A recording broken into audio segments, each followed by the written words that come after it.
बिस्मिल्लाहिर्रहमानिर्रहीम। Dear students, अस्सलाम वालेकुम। सेकेंड ईयर 2026 की ये क्लास है और आज 7th ऑफ सितंबर हम इस क्लास को रिज्यूम कर रहे हैं। हमने प्रीवियस क्लास में the day the dam broke start किया था। तकरीबन हाफ हो चुका है और हाफ रह गया है। ठीक है ना, तो उसको वहीं से कंटिन्यू करते हैं। और स्क्रीन शेयर कर रहा हूँ मैं बुक की आपके सामने। हाँ जी, स्क्रीन आपके सामने आ जाएगी। चैट मैंने ओपन कर लिया अपने सामने ताकि आपके क्वेश्चंस के आंसर्स भी साथ साथ देता चलो। जी है ना?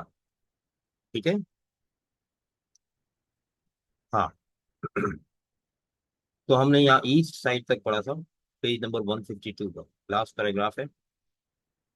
अब देखिए इस रीडिंग टेक्स्ट को जो हम पढ़ रहे हैं, this is an autobiographical essay और autobiographical note written by James Ruf Thurber who is an American American writer, American author. अब यहाँ पर काबिल जिक्र बात यह है कि इस पूरे ऑटोबायोग्राफिकल नोट में एक तो वोकैबुलरी बड़ी शानदार। हर बार नए नए इडियम्स, नए नए फ्रेजेस, नए वर्ड्स वो लेकर आता है। हालांकि बात वही पुरानी है, हर पैराग्राफ में एक ही बात हो रही है। डैम टूटा, अफवाह फैली, लोग भागे, पैनिक फैल गया। लेकिन हमें पता नहीं चलता कि ये रिपीटिशन हो रही है। उसकी वजह यह है कि एक तो राइटिंग स्टाइल बहुत इंटरेस्टिंग है और दूसरे ह्यूमरस एलिमेंट्स जो इसमें ऐड किया है ऑथर ने, वो इसको और मजीद इंटरेस्टिंग बना देता है। और फिर ये कि रिपीटिशन बहुत कम हो रही है। ज्यादातर हर बार नए वर्ड्स, नए फ्रेजेस आते हैं। तो ये हर लिहाज से बड़ा एक बहुत कारामद रीडिंग टेक्स्ट है जिसको पढ़ने वाले इससे फायदा उठा सकते हो। अब यहाँ से हम शुरू कर रहे हैं। देखो, एक नई सिमिली इस्तेमाल हो रही है। The fact that we are all as safe as kittens under a cook stove. अब ये एक सिमिली है, as safe as kittens under a stove, या सिर्फ इतना भी कह सकते हैं, एज सेफ एज किटन्स।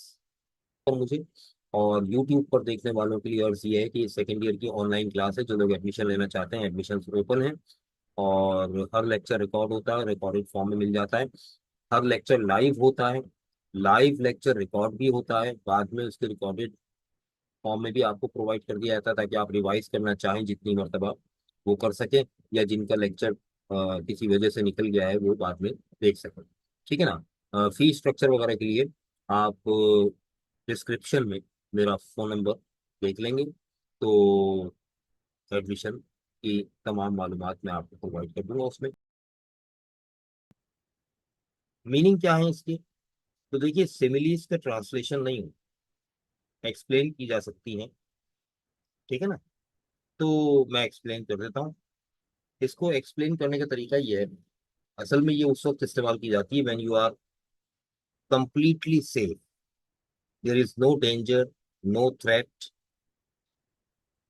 कोई खतरा नहीं है, कोई अलार्मिंग सिचुएशन नहीं है, मामूली सा भी आप मुकम्मल तौर पर सेफ है। ठीक है ना? लेकिन खौफजदा है। ऐसी सिचुएशन को कहते हैं as safe as kitchens under a cook stove. जैसे सर्दियों में घरों में जो पेट्स पले होते हैं, वुमन किचन्स वगैरह, ये सर्दियों में गर्म जगहों को तलाश करते हैं रहने के लिए। तो वहां वो सर्दी से भी सेफ होते हैं और बाकी चीजों से भी सेफ होते हैं। ठीक है ना? तो यहाँ उसी की मिसाल दी जा रही है। तशबीह इस्तेमाल हुई है, सिमिली इस्तेमाल हुई है। We were all as safe as kitchens, या we were all as safe as kitchens under a cook stove, कि हम बिल्कुल महफूज थे, कोई खतरा नहीं था किसी किस्म का भी। ऊपर सिटी इंजीनियर्स बता चुके हैं कि ईस्ट साइड सिर्फ उस वक्त खतरे में आ सकता था when the water level would have 95 feet high. तो would have been 95 feet high. That is impossible in the Ohio River. तो खतरा कोई नहीं था। अब देखें, कह रहे हैं did not however age to it. अगर मैं हाउ एवर को ऊपर ले जाऊं तो ये जगह however did not assuage in the least। ताहम, assuage का मतलब होता है लेसन, कम करना, ठीक है ना। तो जरा सा भी कम ना हुआ हमारा खौफ, हमारा डर। The fine despair and the grotesque desperation, जो अच्छी खासी नाउमीदी। अब यहाँ डिस्पेयर और डिस्परेशन एक साथ इस्तेमाल हुए हैं, तो बाज औक़ात राइटर जो है वो एक ही वर्ड के लिए दो सिनोनिम्स एक साथ इस्तेमाल करता है। और उसमें हमें मालूम है कि किस लिए करता है, कि इंटेंसिटी इंक्रीज करने के लिए। तो पहले उसने कहा एसओएच, यानी कोई इंटेंसिटी में कमी नहीं हुई। डिड नॉट एसओएच, बिल्कुल भी शिद्दत में कमी नहीं आई। किस चीज की शिद्दत में? फाइन डिस्पेयर था, ग्रोटेस्ट डिस्परेशन। बेटा डिस्पेयर और डिस्परेशन के सेम मीनिंग है, होपलेसनेस, नाउमीदी, परेशानी, घबराहट, दोनों के सेम मीनिंग है, दोनों एक दूसरे के सिनोनिम्स हैं। लेकिन दो मरतबा क्यों इस्तेमाल हुआ?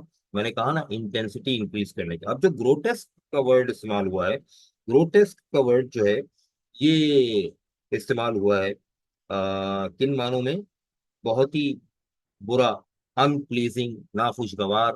तो एक नाखुशगवार किस्म का, एक बहुत ही बुरा, अनप्लीजिंग, इसके लिए हमारे पास सिनोनिम्स जो है इल फेवर्ड, होमली, मॉन्स्ट्रस, एक डरावना सा, ठीक है ना।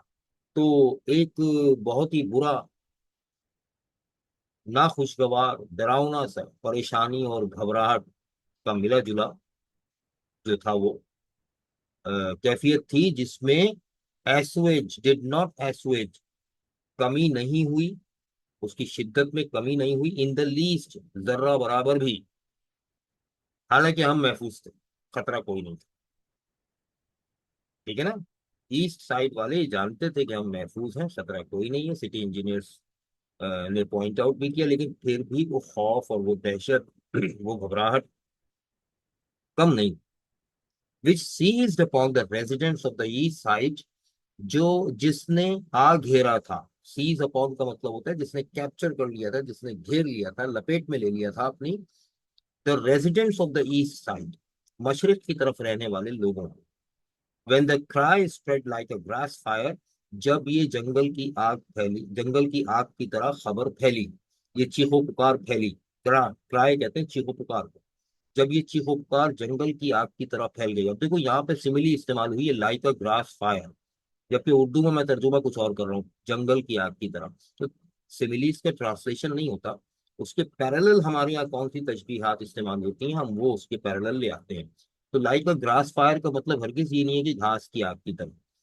उर्दू में जो सिमिली इस्तेमाल होती है, तशबीह इस्तेमाल होती है, वो है जंगल की आग की तरह, ठीक है ना।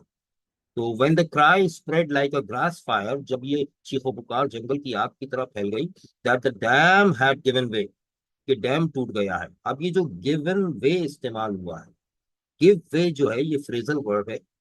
आ, और ये कब इस्तेमाल होता है, बल्कि मैं ये कहूंगा कि ये ईडियम, क्योंकि इसमें प्रपोजिशन कोई नहीं है। गिव वे का मतलब है, ईडियम है ये, और इसका मतलब क्या है कि टूट जाना। कैसी चीज का टूट जाना? रास्ते की दीवार का गिर जाना, डैम का टूट जाना, या दरवाजे का टूट जाना, दरवाजे के ताले का टूट जाना। ऐसी चीज का टूट जाना है जिसके टूटने से रास्ता बन जाए, ठीक है। तो the dam had given way, dam टूट गया है। जब ये चीखो पुकार जंगल की आग की तरफ फैली, तो ईस्ट साइड पर रहने वाले जो रिहायशी थे, उनको एक अच्छे खासी घबराहट और शदीद नाखुशगवार किस्म की जो डिस्परेशन थी, नाउमीदी थी, उसने घेर लिया था। और उसमें जर्रा बराबर भी, इन द लीस्ट, एसओएच, उसकी शिद्दत में जर्रा बराबर भी कमी नहीं हुई। Did not SOH in the least, जर्रा बराबर भी कमी नहीं, यानी लोग उसके बाद भी डरे हुए थे। Some of the most dignified states, cynical and clear-thinking men in town abandoned their wives, stenographers, homes, and offices, ran east. अब देखिए, एंड रैनिंग्स, यहाँ पे एंड था जो मिसप्रिंट हो गया। कुछ शहर के ऐसे लोग होते हैं, और कोलंबस शहर जिसकी आबादी ही बहुत थोड़ी थी, तो उसमें कुछ लोग ऐसे थे, कुछ मर्द हजरात ऐसे थे, खासतौर से मर्द हजरात की यहाँ बात हो रही, जो बहुत डिग्निफाइड थे, यानी मोतबर थे, काबिल एतबार थे, लोग उनकी इज्जत करते थे, काबिल एतबार थे। स्टेट, स्टेट का मतलब होता है सीरियस, सोबर, जो बहुत संजीदा तबीयत के लोग थे। साइनिकल, ये जो साइनिकल का वर्ड इस्तेमाल हुआ बेटा, that is use for a person who criticises everything, जो हर चीज पर तनकीद करता है। ठीक है ना? तो यहाँ इससे मुराद बड़े नुक्ताचीनी करने वाले लोग, तनकीद करने वाले लोग, जो आसानी से किसी बात को मानते नहीं थे। ठीक है ना? तो ऐसे लोग भी, क्लियर थिंकिंग, वाज़ेह समझ बूझ रखने वाले लोग, यानी ऐसे लोग जो मोतबर थे, संजीदा थे, और बड़े तनकीद करने वाले लोग थे, और समझ बूझ रखने वाले लोग थे। तो उन्हें तो ये चाहिए था ना कि खबर सुनकर थोड़ी छान पटक करते, और जांच पड़ताल करते, फिर कोई फैसला करते। नहीं, उनको भी इस खौफ ने आ घेरा, और अबांडन देयर वाइफ्स, बीवियों को छोड़ छोड़कर भाग लिए, स्टेनोग्राफर्स को छोड़ छोड़कर भाग लिए, होम्स एंड ऑफिस, घरों को, ऑफिसेस को छोड़ छोड़कर भाग लिए, रैन ईस्ट, मशरक की तरफ भाग गए। अब यहाँ पे स्टेनोग्राफर का जो वर्ड यूज हुआ है, तो आज की जनरेशन शायद स्टेनोग्राफर को नहीं जानती हो। बेटा, ये प्रोफेशन आमतौर पर खवातीन के लिए होता था। ऑफिस सेक्रेटरी, जो टाइपिस्ट कम सेक्रेटरी होते थे, यानी टाइपिस्ट भी और सेक्रेटरी भी। पुराने जमानों में टाइपराइटर इस्तेमाल होते थे, तो टाइपिंग सीखी जाती थी बाकायदा, और एक शॉर्ट हैंड राइटिंग होती थी जो सिंबॉलिक होती थी, वो सीखी जाती थी, ताकि डिक्टेशन ले सकें उसी रफ्तार से, जिस रफ्तार से बोला जा रहा है उसी रफ्तार से लिखा भी जा रहा है। तो वो शॉर्ट हैंड राइटिंग इस्तेमाल होती थी। अब दोनों चीजें जो जानते थे, टाइपिंग एंड शॉर्ट हैंड जो जानते थे, वो स्टेनोग्राफर की पोस्ट के लिए बेस्ट कैंडिडेट होते थे। और ये अमूमन खवातीन के लिए स्टेनोग्राफर की पोस्ट बहुत अच्छी होती थी, रिस्पेक्टेबल पोस्ट थी एक। तो वो कह रहे हैं कि संजीदा किस्म के मर्द भी जो है, वो अपनी बीवियों को, स्टेनोग्राफर्स को छोड़ छोड़कर, घरों को और दफ्तरों को छोड़ छोड़कर भाग लिए ईस्ट की तरफ।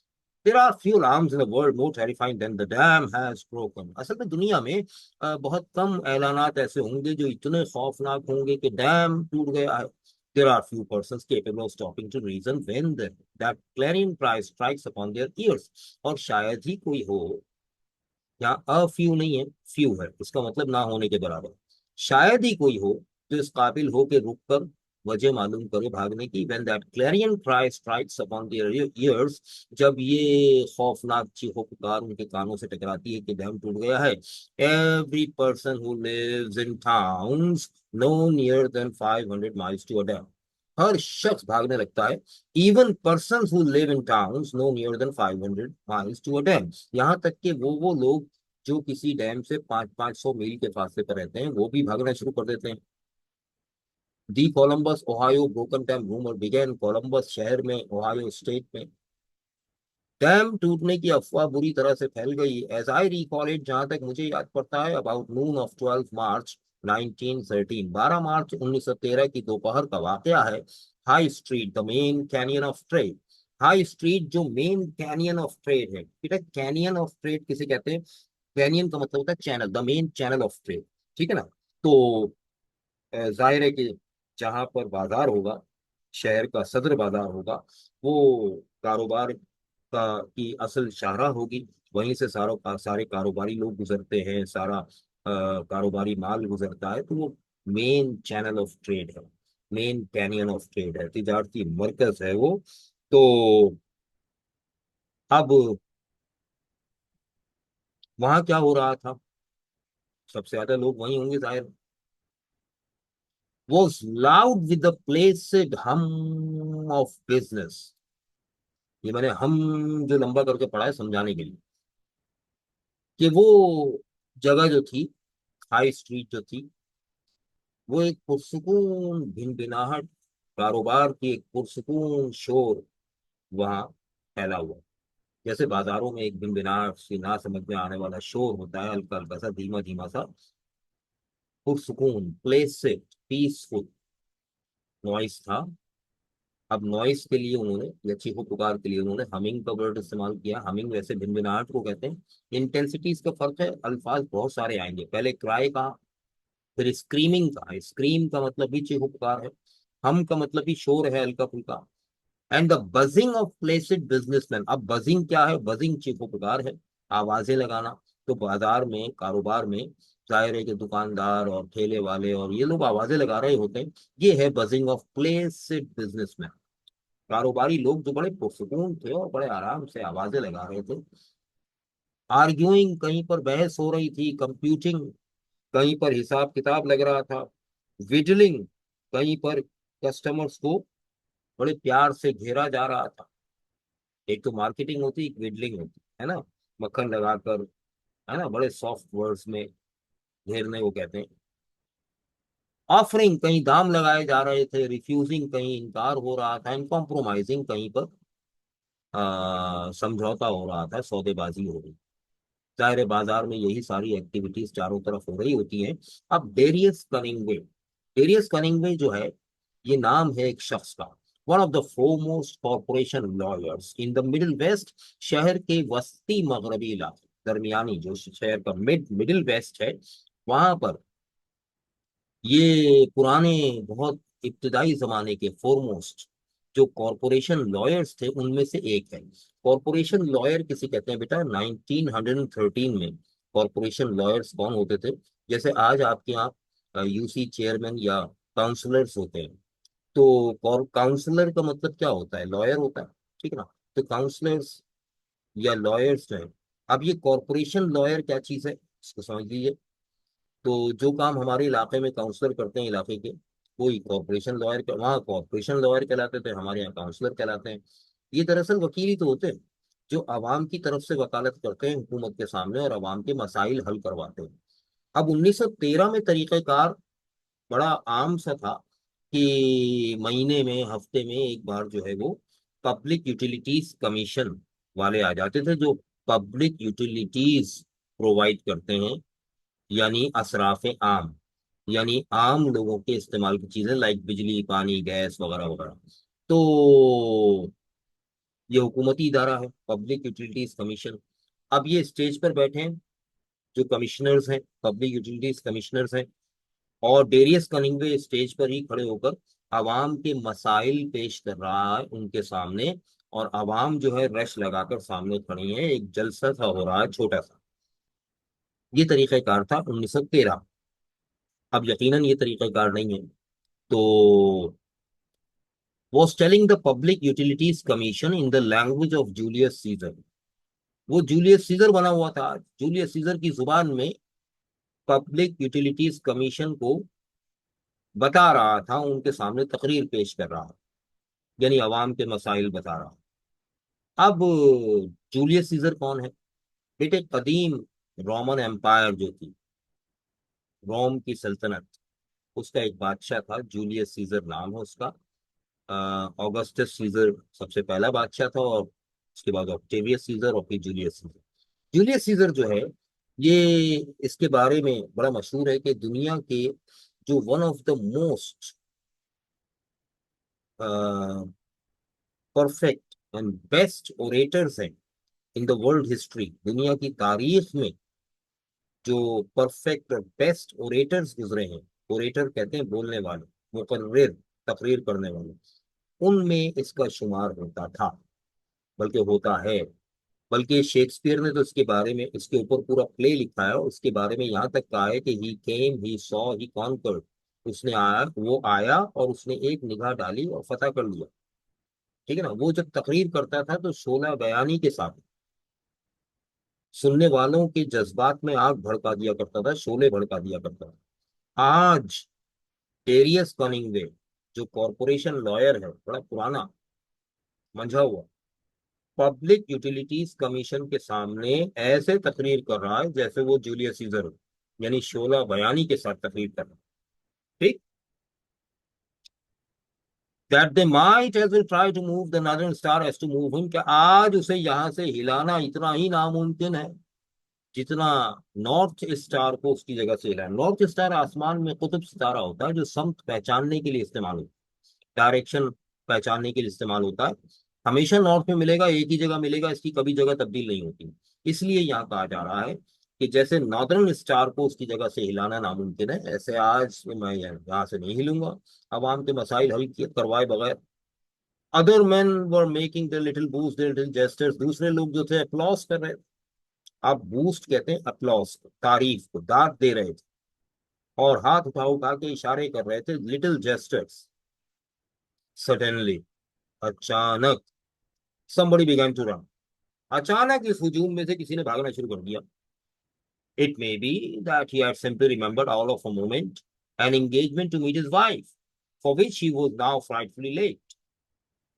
हो सकता है कि उसे अचानक याद आ गया हो। अब देखो, अचानक के लिए दो कंसेक्यूटिव सेंटेंसेस में दो मुख्तलिफ तरीके इस्तेमाल किए। एक जगह उसने कहा सडनली और दूसरी जगह उसने कहा ऑल ऑफ अ मोमेंट, दोनों का मतलब एक ही है, अचानक।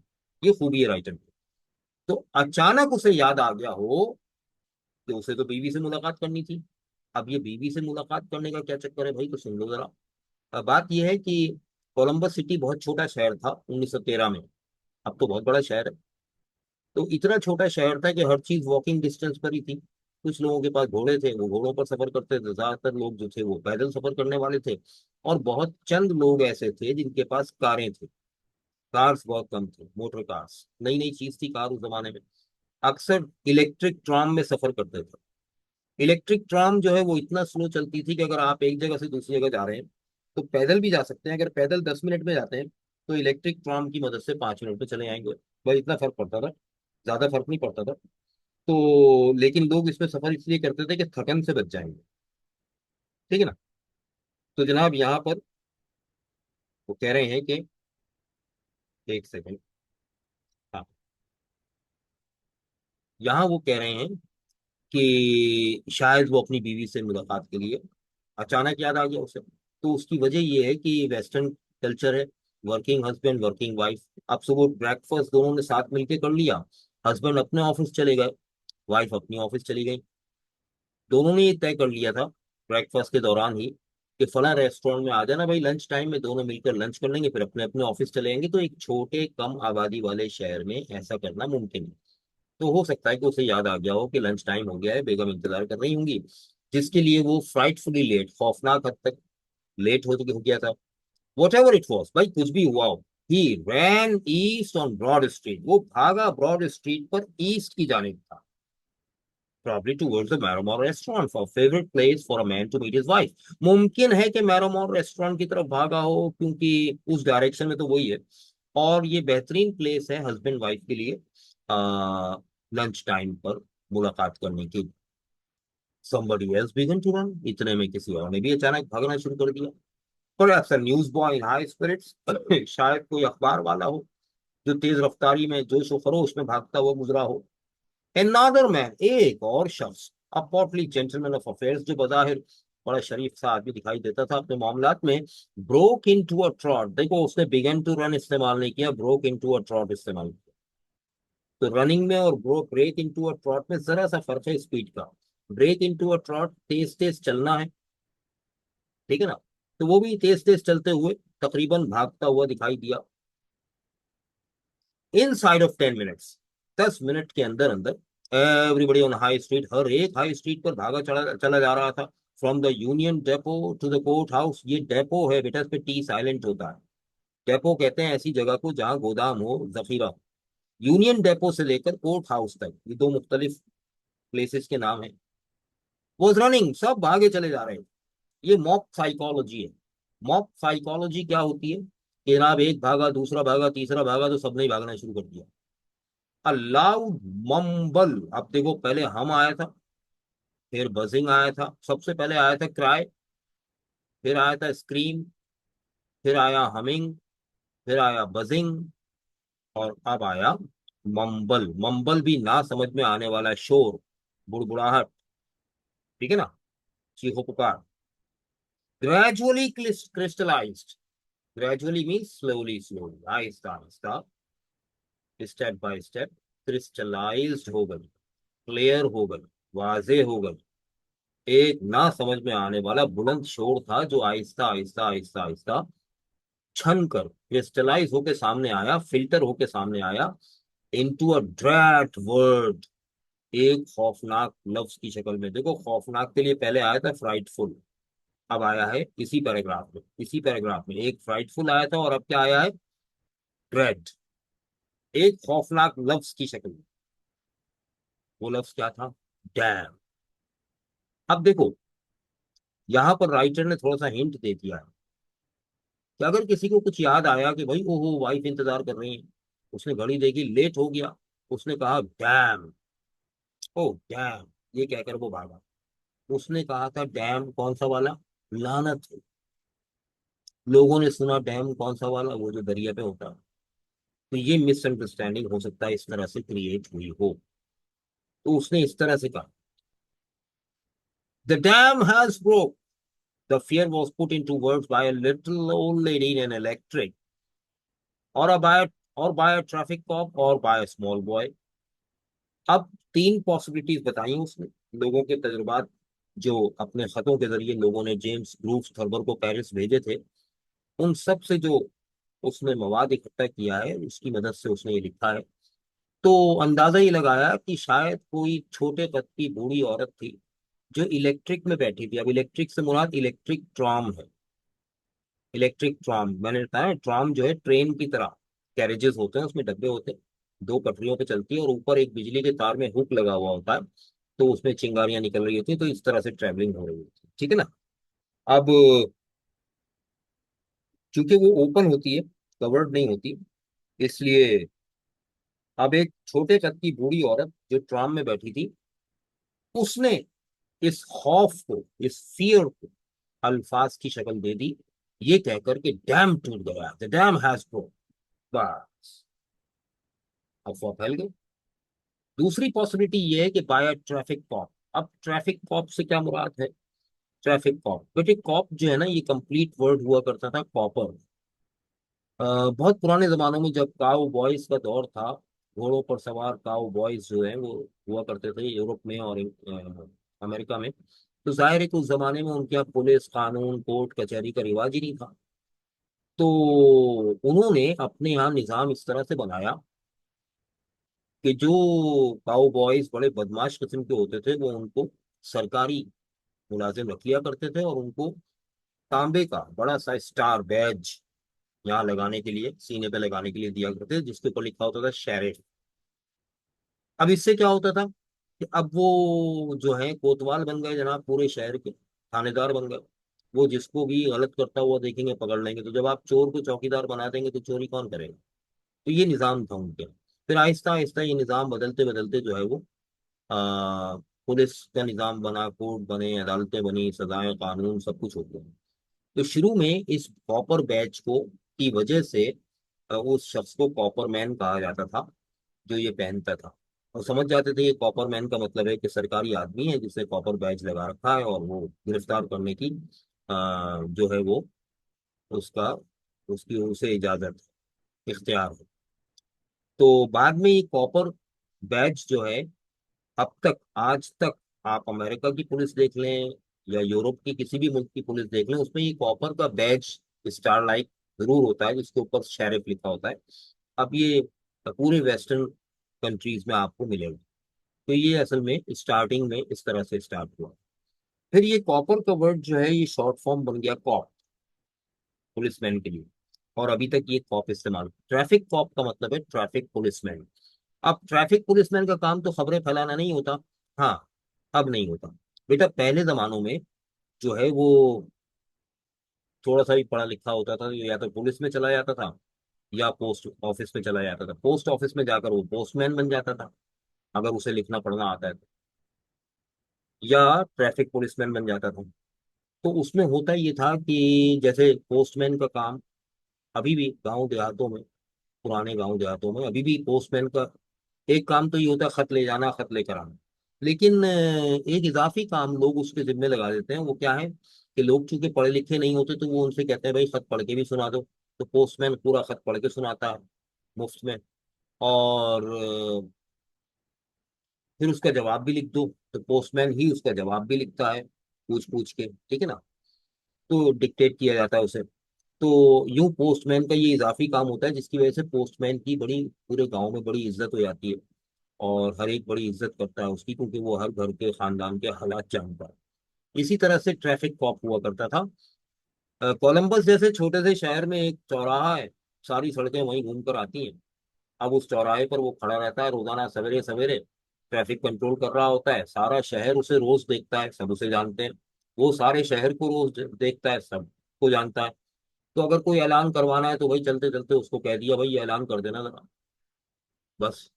वो चौराहे पर खड़ा है, वक्फे वक्फे से ऐलान भी करता रहेगा, ट्रैफिक भी कंट्रोल करता रहेगा, पूरे शहर में खबर फैल भी जाएगी। तो ये एक इजाफी काम होता था ट्रैफिक कॉप का उस जमाने में। यहाँ अगर कहा जा रहा है कि बायो ट्रैफिक कॉप, तो इसमें कोई मुजायका नहीं है कि उस जमाने में ट्रैफिक कॉप का काम खबरें फैलाना भी होता है। तो ये उसका सरकारी काम नहीं होता था, ये उसका इजाफी काम होता था, लोग उसके जिम्मे बांध दिया करते थे और इससे उसको इज्जत मिलती थी। और बाय स्मॉल बॉय या किसी छोटे से बच्चे ने यूं ही कह दिया होगा शरारतन, और वो खबर फैल गई। Nobody knows who.